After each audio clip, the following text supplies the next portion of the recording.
Hello, this is Doug Holder with Poet to Poet, Writer to Writer, and I'm with the Streetfeet Women of Somerville. And this is a literary and performance group that has been around for 40 years. And we'll be speaking with Limin Mo, Christina Liu, Elena Dodd, and Mary Birnbaum about this great organization. I mean, 40 years. I mean, the bagel bars, and it was hard enough to keep that together, it's only been around for up 16 years. And so 40 years is quite an accomplishment. And I'd like to ask you, what's the glue that keeps you together for all these years? Anyone want to answer? Yeah, I think being women, because we have to stay steady with our family. There's no way I can tell my kid, there's no breakfast this morning. I mean, I have to get up, whether I like it or not, you know? So I think the responsibility for each one of us, we have family. I remember, I carry my baby newborn in a bucket that the Streetfeet Women are giving me to go to a rehearsal. I even have that picture right now under my refrigerator to just show you that what a women have to do in order to accomplish several things at the same time. I feel like that is the glue, at least to me, is to be responsible and also to think about each other person as member of my family. That's how I see it. I always see that Elena Dodd and Mary McCullough as my older sisters. And every time I get kind of either discouraged or feeling not good enough, I look up, I said, look at what your sisters are doing. They're older than you and they're not complaining at all. Right away, I sort of like, all right, okay.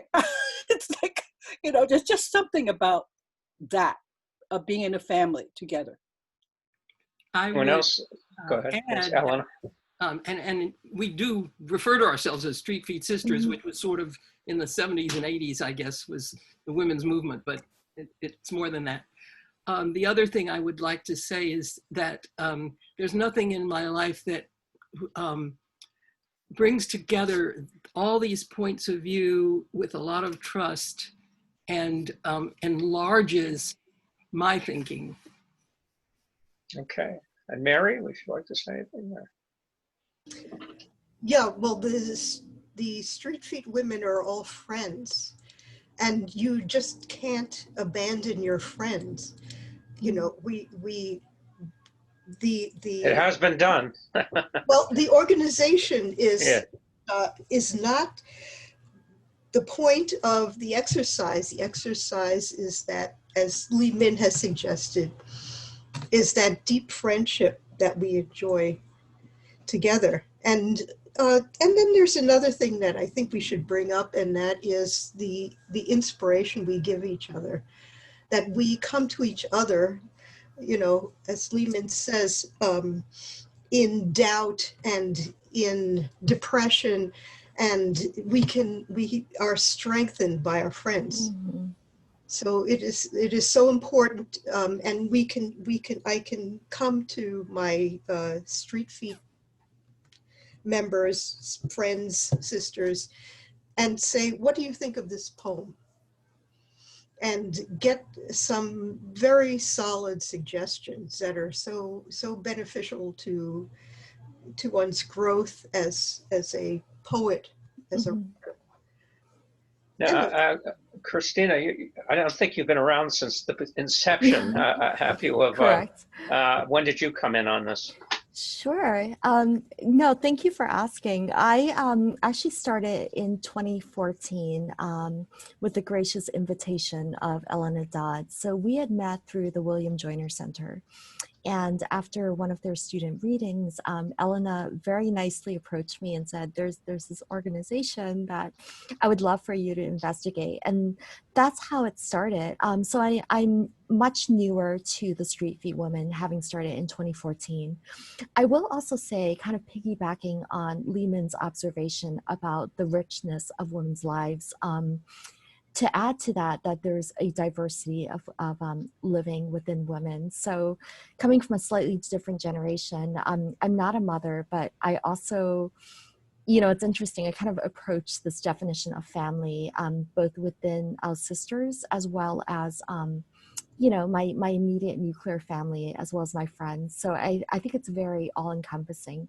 It's been really wonderful to see how differently we've lived our lives, but still come together with, I think, certain common threads of struggle and of storytelling. There's this kind of inchoate need to tell our stories and tell them really well, whether it's in the kitchen or through Zoom.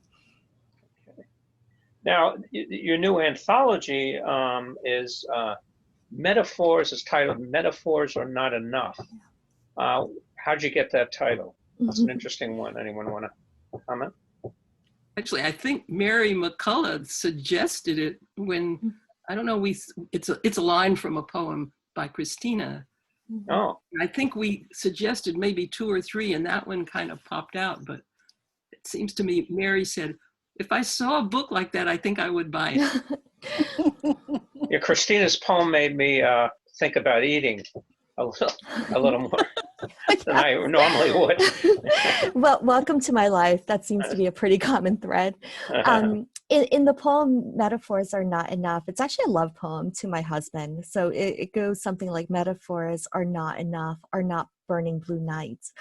And I was trying to express, you know, how there really isn't a proper metaphor for love or sexuality or the intimacy between two people. But I think it translates really, really well as, ironically, a metaphor for writing and of these more abstract platonic ideals that we hold. So I loved it. I was really honored and kind of thrilled to know that this was the title of the anthology. Wonderful. Now, you define yourself as ordinary woman, but it seems to me you're hardly ordinary woman. I mean, not everyone has the experiences that the Streetfeet Women have had. I mean, what do you mean by ordinary women? I've been thinking about that a little bit, and I think on deeper thought, there is not such a thing as a woman that's not extraordinary. So maybe what we're saying is ordinary / extraordinary. We aren't special, but then neither are our neighbors and our moms and our kids, our children, our daughters. Okay. Anyone else? Yeah, I think that word ordinary, it's almost a kind of satirical, because that's how we as women, usually we who don't have a title, you know, I don't have a job title. I have tons of miscellaneous jobs. I always said I'm a jack of all trades, but master of none. All women are sort of being put upon that they are ordinary, despite the fact they had raised 5 kids and they have, you know, helped their husband write an entire novel. I mean, you know, I'm managing the finances at home and for their parents. And so women always took on so many roles that are extraordinary. But then in reality, they always being saying, oh, she's a housewife. What do you mean by housewife? You know, housewife to me is a job of a gigantic reference, okay? That means she's doing everything, including helping her husband and so forth. So that ordinary, it's almost like a satirical kind of response to what the society say, that we're kind of like ordinary, or we're just a woman. What's just a woman? I mean, what is that? You know, just like men is never being put upon that, you know, like Kamala Harris, for example, politically, you know, she's asked to be nice. She's asked to be polite. She's asked not to being raging black women, you know, and when guys start shouting and screaming, you know, like Donald Trump to Biden, you know, he's keep interrupting and shouting. Apparently, that's not being, you know, said. That's rude. Okay, that's not acceptable. So women are kind of, in some ways, always have to be pigeonholed. Okay. I can never tell you how much jobs my mother had. She probably had more jobs than I can count on my fingers, but that's part of And you wrote a I- very compelling memoir that actually you came to Endicott College and lectured at a few classes about that. Yeah, yeah, yeah. your Well, mother. so there you are. You know, she probably got her job. They just say she's an ordinary woman. They didn't know like all the stuff that she had done in her life at all because she never talked about it. She never go out and said, "This is who I am." You know, people ask me, "What are you?" I said, "I'm a mom. I'm a mother and a grandmother." I mean, you know, because it's just we women are in some way humbled, and we don't like to go out and shout and say, "This is who we are." So I think that ordinary is definitely, it's metaphorical and also being satirical, at least to me. Now, although the Streetfeet Women have been in Somerville, it's originated in Mission Hill in Boston. And in fact, the title of it came from a children's game. Who would like to talk about that?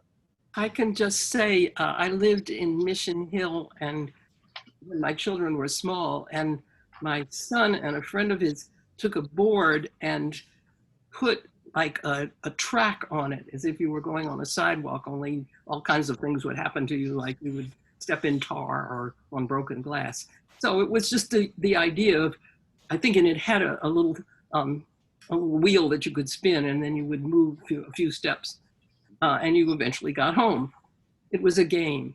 And at the time that they made it, I was working on a project with a friend, Angela Cook, that was sponsored by Kevin White's summer thing program. And we were going to do some theater workshops.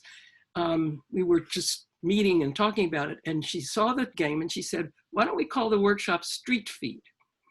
Eventually those tailed off. We didn't do them anymore. But by that time, the group that we called at that time the Streetfeet Women's Touring Company had begun to do its own shows. And that eventually became what we call ourselves now, the Streetfeet Women. It's But much more than it's much more than writing. It's also performance, music. yeah, I think of it as we're urban. We go to women where they are. And I guess what I think is we represent what I call the civic culture, the place where you come from the margins and you create a new culture that is, I guess what you would say, the contribution of all kinds of separate cultures. Okay. We started writing for the theater because both Elena Dodd and Mary McCullough, they met at the People's Theater.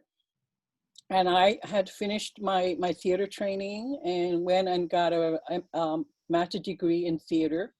I always thought like theater is a way to reach the community in a lot of ways because you're not speaking as if like you are this educated academia. You're actually speaking people's voices.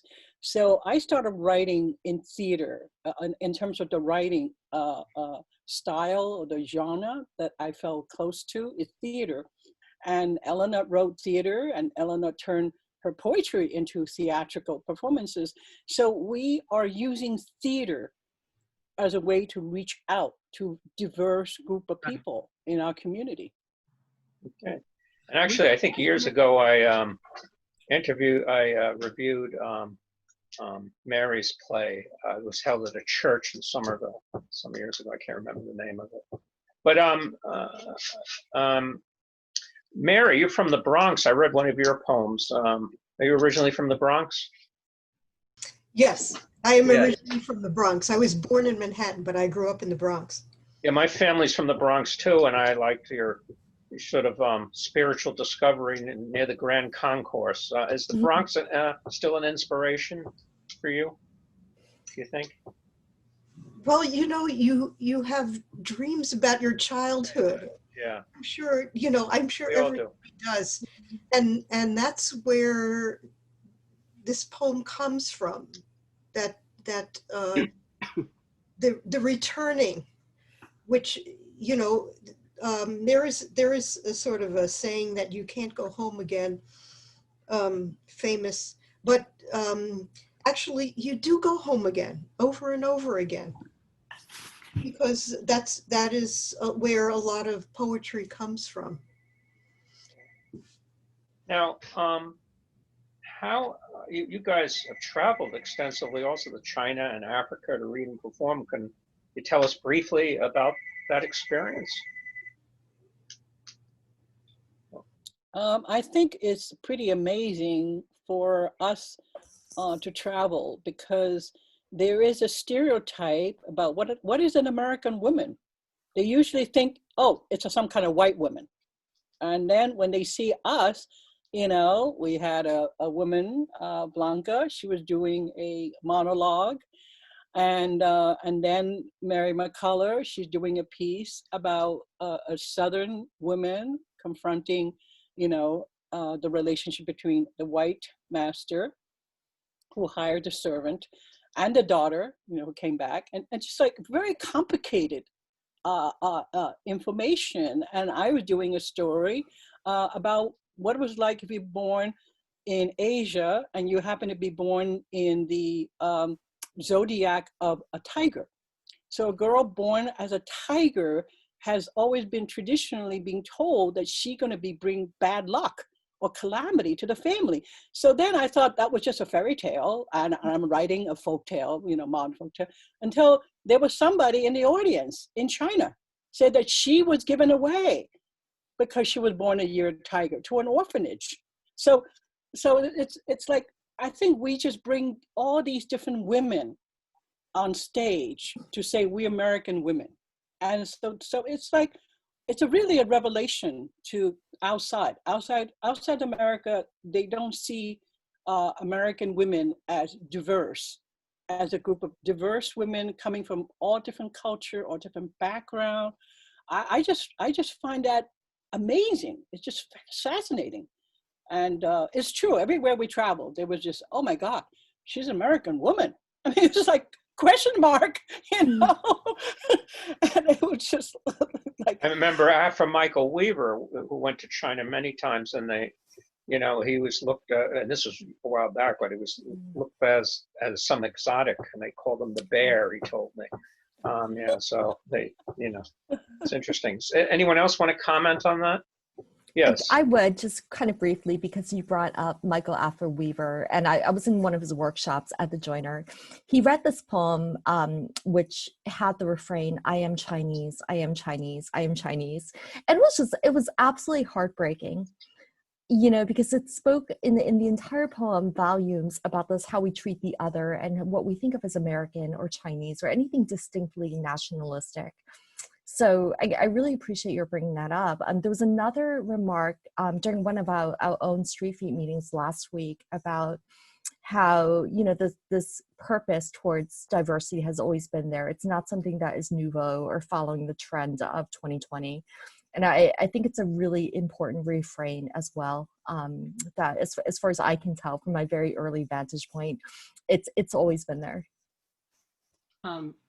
Just a little bit of history, that the first UN Women's Conference was 1985, and 10 years later there was one. That one was in Africa, Nairobi, and the next one was meant to be in Beijing, 1995, and was moved because the government thought, you know, they talked about pollution, cultural pollution or something. They moved it to Huairou, but within a bus trip from Beijing.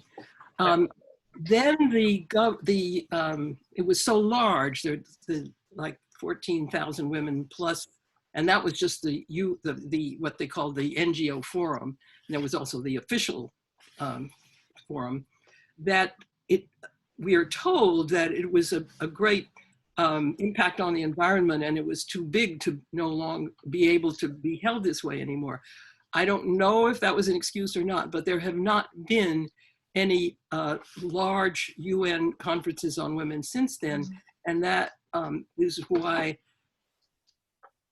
Mary and Christina haven't been to one. I'm sure they would have if we had one more recently.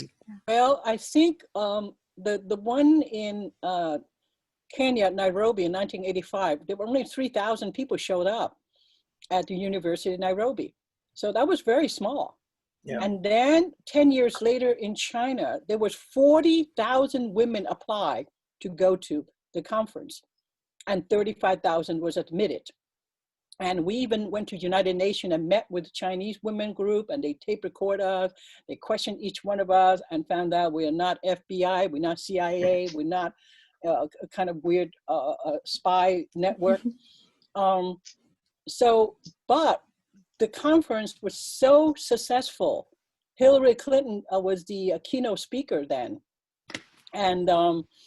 And they gave her a tiny little room that you can only squeeze 1,500 people there, and it was raining.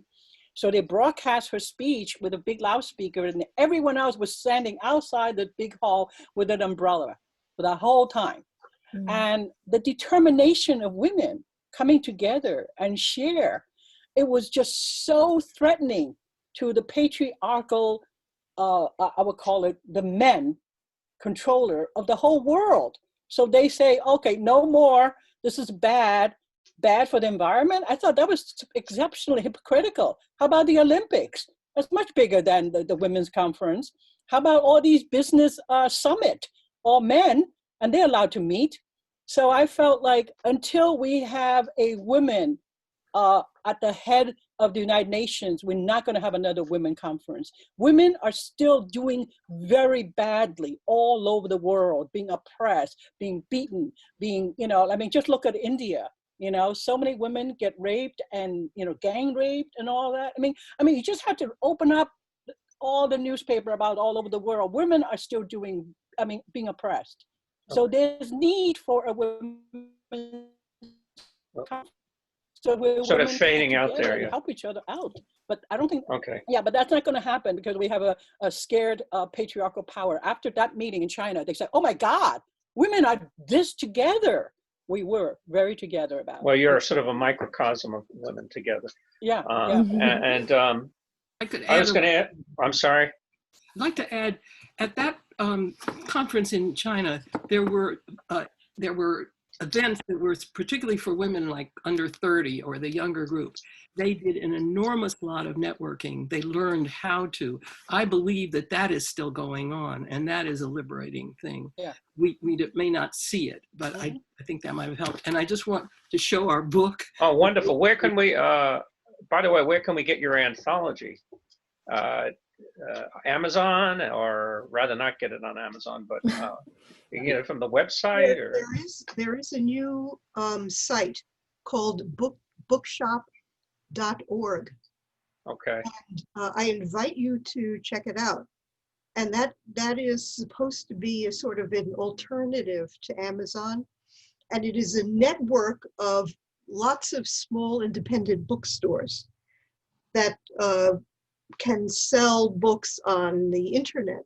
So that might be a nice way to find the book, because we will definitely have the book available on that site. Is it available yet for order? It hasn't come out yet, I don't think. Oh, okay.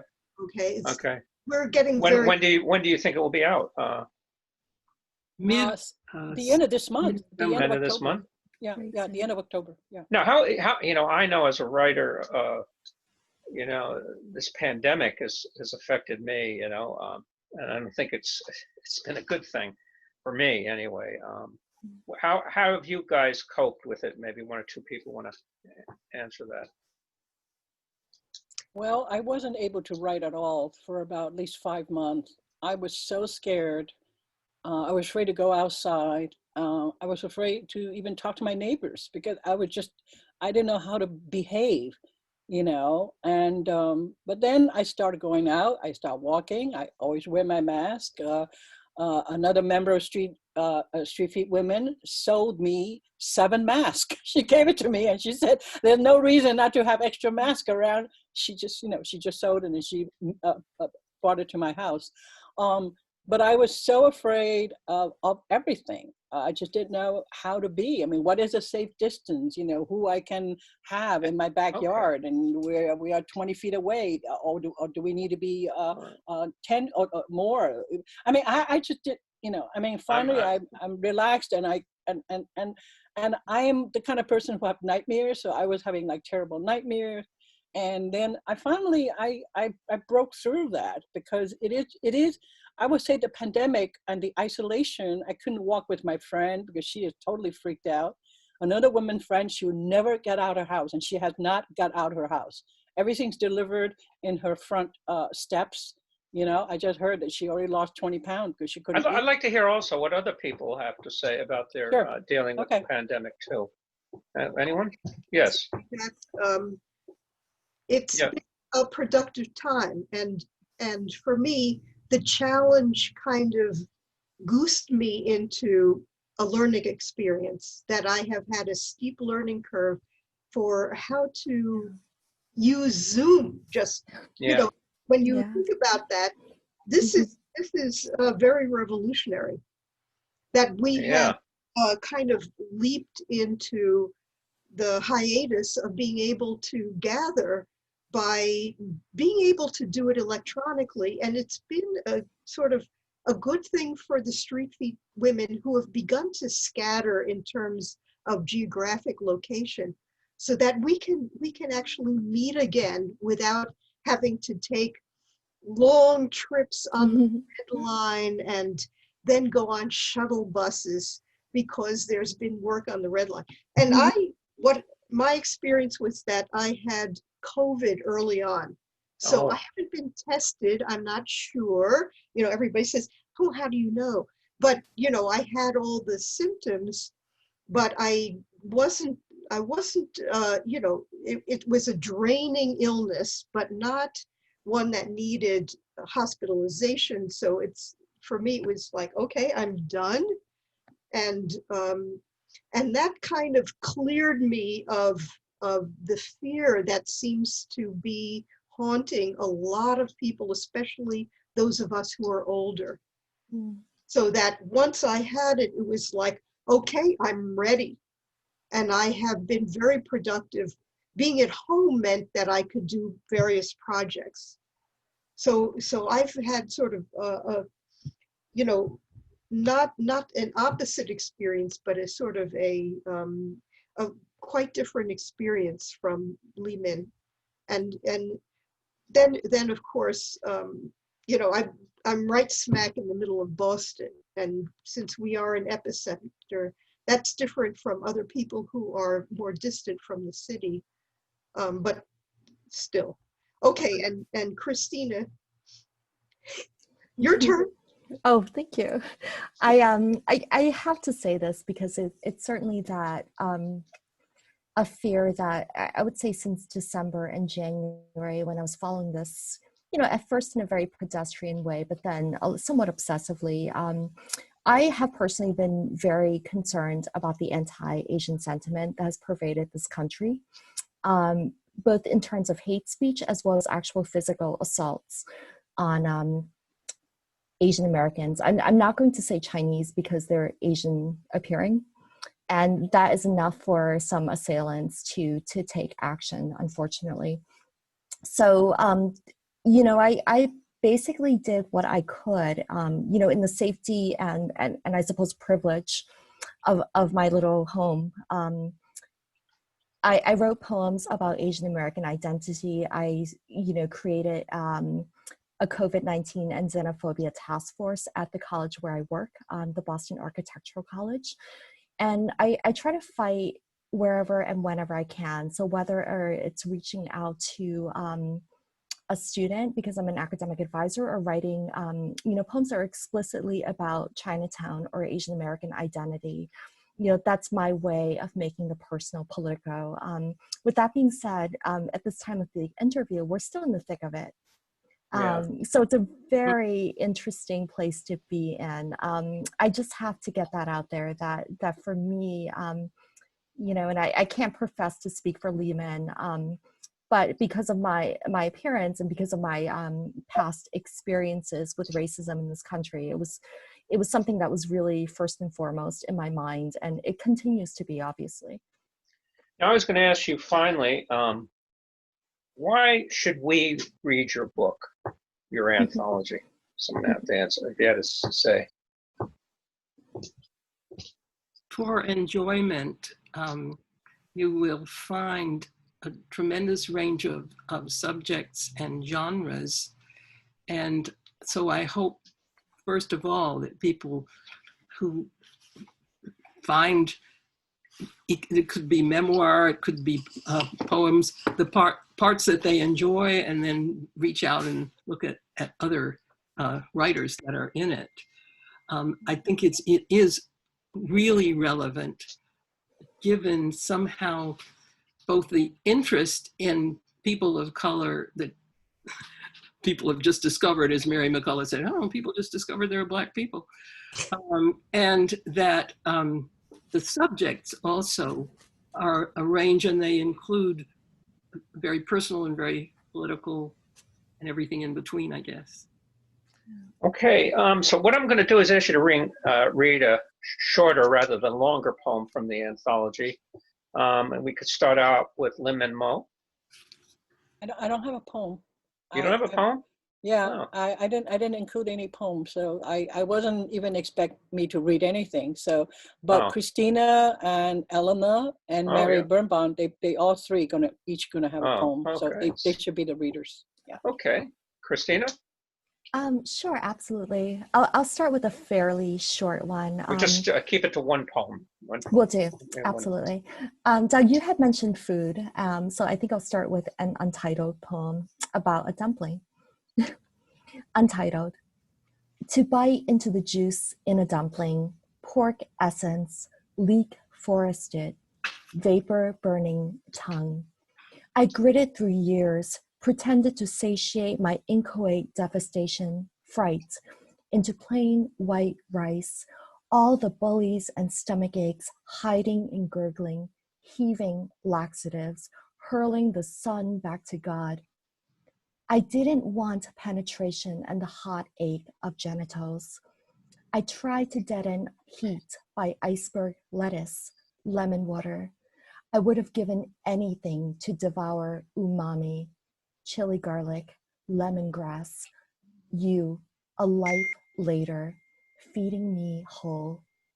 Thank you. Wonderful. You know, it's funny because, oh, something's happening here. But it's funny because, you know, I wrote my thesis on food and the fiction of Henry Roth, and I always thought that some people thought it was trivial. It might be trivial, but you know, now food is very much, you know, written about and you know, as academic discourse.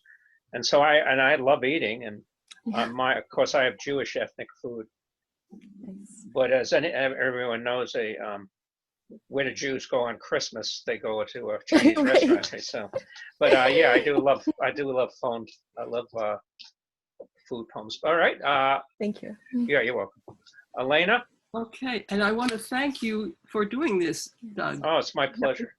You know, that we appreciate. You know, years ago, in the Brattleboro Review, I did a review. They published a review of one of your other books. Yeah. Right, and I should explain that I'm here from Putney, Vermont. Oh, so okay. That's probably why. Experience has been different with the pandemic as well. Yeah, yeah. And in a more positive way, but I have all the anxieties that everybody has. In the 80s, I experienced an abortion, and I wrote a poem that suddenly it became again quite relevant because of what's going on with the Supreme Court, and as Limin says, a kind of backlash we see against women. So I'm going to read Birth Control from our book, and the alter ego is called Muriel. The coil referred to, it was also known as the IUD, or intrauterine device, also a birth control device. Birth control. Muriel gets caught between two coils, the plastic device guarding her against further motherhood, and the wriggly life force imperiously lobbying to be let in. The life force wins. Muriel goes for an abortion, which hurts some, but she takes it like a man. Well, anyway, she takes it. The slow contractions, the suction's ravenous gurgling, not unlike a garbage disposal. She remembers her husband waiting outside. She is also aware of the bucket of tissue on the clinic floor, remains of what they have made. No word for its passing. How to behave at the moment of violent choice. To whom address its eulogy, explain the generosity of its taking away. Some instinct for marking as a notary sets a stamp impels her. Just before they wheel her into the recovery room, Muriel makes a little speech to the doctor. She says, "I wish you had not had to do this, but I appreciate it." And the young GYN, embarrassed, pats her shoulder, mumbling, "That's all right." Thank you very much. Thank you. Mary Birnbaum. You have Yes, something? you Yes. referred to It was a park in Bronx, in France. Bronx. Yes. France, it was named, okay, this park was named after a very unsuccessful Civil War general who was from Germany. And of course, I never knew any of this. I Googled it recently. And to me, Franz Siegel, the name, kind of changed itself into France Eagle in the child's imagination. Okay, so this park is right next to Bronx County Courthouse. In a child's unlimited sunlight, we walk to France Siegel Park, climbing the hill under the maples. Spring, we stick green wings on our noses.